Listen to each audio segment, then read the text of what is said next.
안녕하십니까, 조이쌤의 공부톡톡입니다. 좋아요와 구독 땡큐. 네, 중간고사 2020년 2학기 중간고사가 끝나고 시험 잘 보신 분들도 많고 망치신 분들도 계신데, 사실은 이제 2020년 2학기 같은 경우는 거의 풀로 온라인으로 뭐 학교 수업이고 학원 수업이고 그런 분들이 많죠. 네.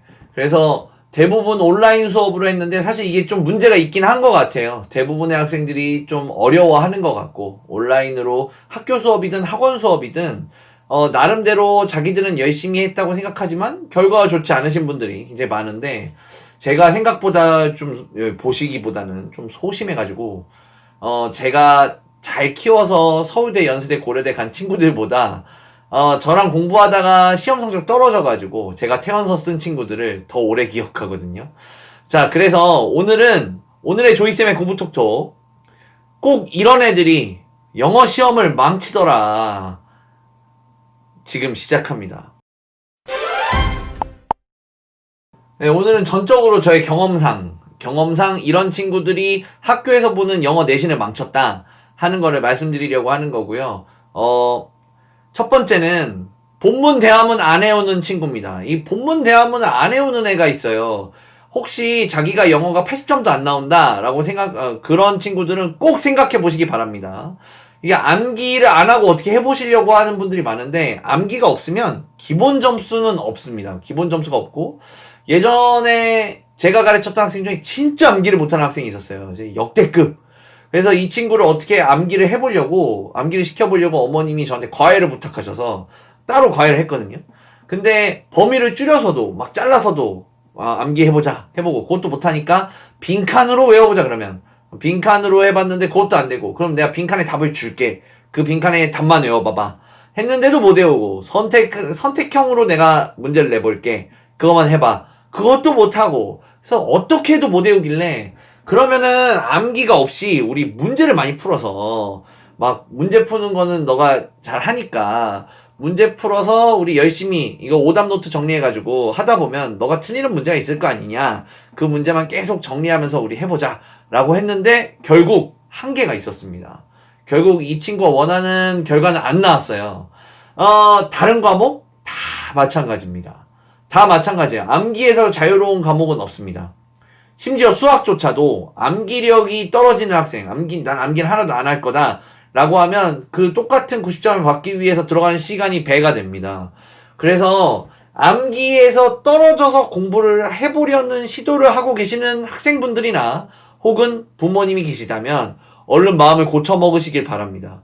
이게 암기가 대학교에 오시더라도 절대 떨어지지 않습니다. 그러니까 암기를 지금 중학생이면 얼른 시작해 주시면 좋겠고, 고등학생 분들이면 엄청 많을 텐데 범위가, 그래도 암기 없이는 어떻게도 안 된다, 절반만이라도 외우겠다 라는 생각으로 달려드시는 게 좋겠습니다.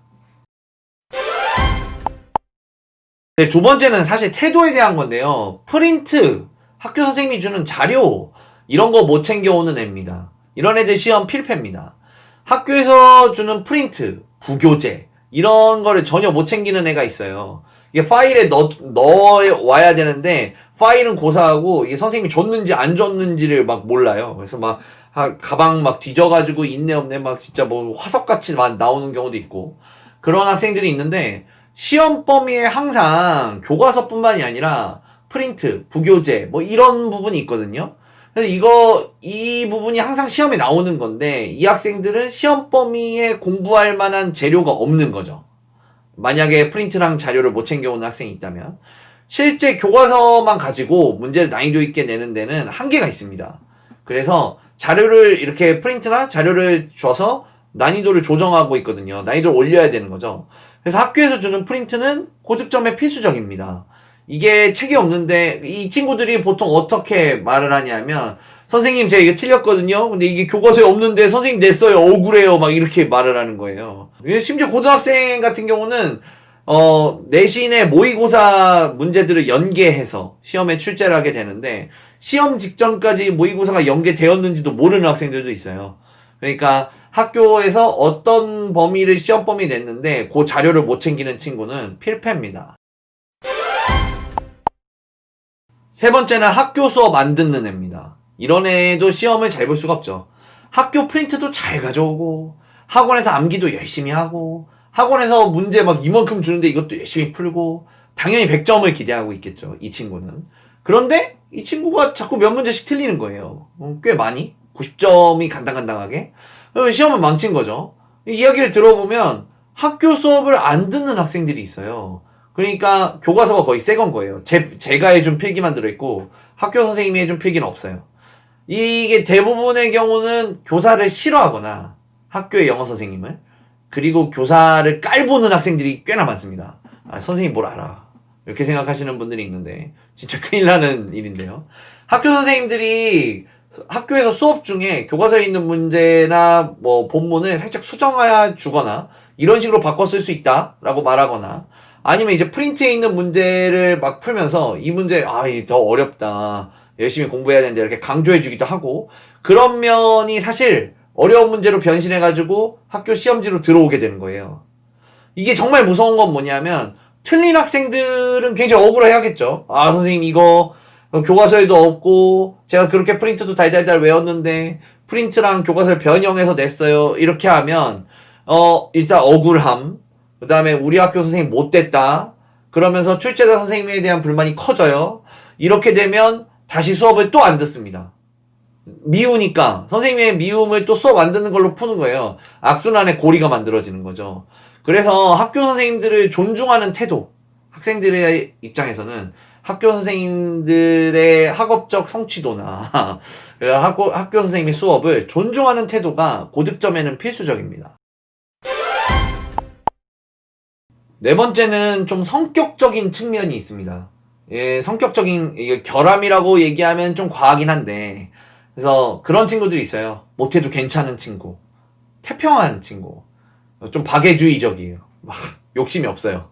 그래서 야 이거 81이야 그러면 선생님 80 넘으면 괜찮죠 라고 얘기하는 친구들이 있다고요. 선생님 저보다 못하는 애들도 되게 많아요 선생님, 제 친구 중에 이런 애가 있거든요, 걔 70이에요 이렇게 얘기하는 거예요. 네, 어머님들 막 복장 터지죠 이러면. 자기보다 못하는 친구만 쳐다보는 이런 친구들이 아무래도 공부를 잘하기 굉장히 어렵죠. 이런 성격이면 아무래도 경쟁을 해야 되는데 경쟁심이 없는 거예요. 그러다 보니까 옆에 친구가 열심히 하면 또 자극도 받고 이래야 되는데 그런 거 없이 난 지금 상태에 만족해 이런 식으로 생각을 한다면 틀려도 틀렸네 이렇게 생각하시게 되시니까 발전이 잘 일어나지가 않죠. 또 반대로 이런 친구가 있어요. 방금 살짝 언급한 친구인데 어른에 대한 부정이 있는 친구가 있습니다. 그 대부분의 어른이 10명 있으면 8명을 깔보는 친구가 있어요. 그래서 뭐 선생님이나 학교 선생님이나 학원 강사나 막 이렇게 무시하거나 디스하거나 못 믿어하거나 그런 친구가 있어요. 그러니까 뭐 학원 선생님, 학교 선생님 뭘 알겠어요. 학교 선생님 진짜 우리 학교 선생님 아무것도 몰라요.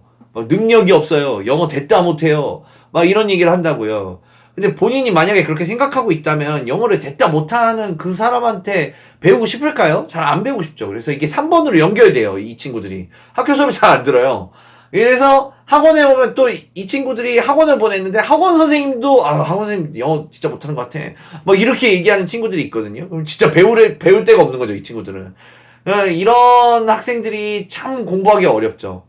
네, 좀 죄송스러운 말씀인데 어머님 아버님이 이 영상을 보고 있다면 이게 엄마 아빠 탓인 경우가 굉장히 많습니다.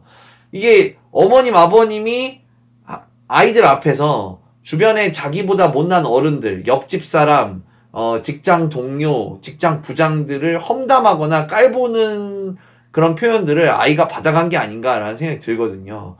그래서 이렇게 어른을 깔보거나 어른에 대한 리스펙이 없거나 이런 친구들은 아무래도 공부를 잘하기가 힘듭니다.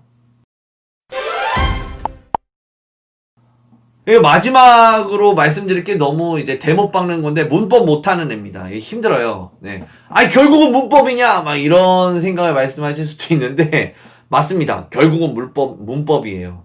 이게 왜 학교 시험에서는 어쩔 수가 없습니다. 왜냐하면 리스닝은 정해진 교육과정에 있는 그 내용으로 진행하거나 그 정도 수준으로 진행하면 너무 쉬워요. EBS에서 보는 리스닝 시험이 있는데 전국 학생들이 보는 굉장히 쉽습니다. 틀리는 친구가 거의 없어요. 그리고 스피킹 라이팅은 낮은 점수가 나왔을 때 승복이 어려워요. 이게 무슨 얘기냐면 어떤 친구가 스피킹 시험을 봤는데 넌 유창하니까 A, 넌 유창하지 못해서 B 이랬는데 B 친구가 왜요? 전 유창했습니다 라고 얘기하면은 이게 아니야 넌 유창하지 않았어 라고 얘기하기 어려워요. 그래서 스피킹에서는 그런 게 이제 어떤 학생까지 A를 주고 어떤 학생 B를 주느냐 요런 게 어렵고 마찬가지 라이팅도 마찬가지입니다. 얘는 논리 전개가 좋고 얘는 논리 전개가 안 좋아요. 이러면은 어디가 그렇습니까? 이렇게 얘기할 수도 있잖아요.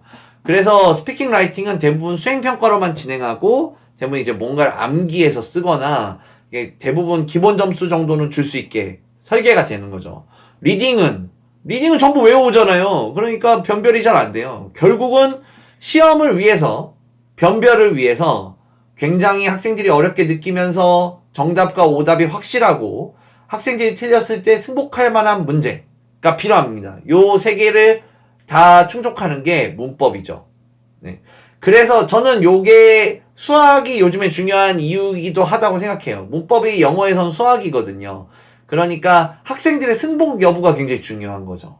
테스트에서는. 네, 이렇게 학생 시험을 망치는 학생들의 유형에 대해서 정리를 해봤는데요. 제가 이걸 정리하는 이유는 너는 이런 유형이니까 넌 공부 못할 거야 하고 저주를 하는 게 아니고요. 이런 유형에 되지 말도록 우리가 노력하자는 거죠. 암기를 버리지 말고 학교 선생님 무시하지 말고 문법에 대해서 소홀히 하지 말고 공부를 해야 된다라는 말씀을 꼭 드리고 싶었고요. 이번 중간고사 망친 여러분들 또는 잘 본 여러분들 기말고사가 이제 12월 말이잖아요. 중3 같은 경우는 11월 말이죠. 기말고사 때 꼭 열심히 봐서 좋은 성적 거두시기를 바랍니다. 지금까지 조이쌤의 공부톡톡이었습니다. 좋아요와 구독 땡큐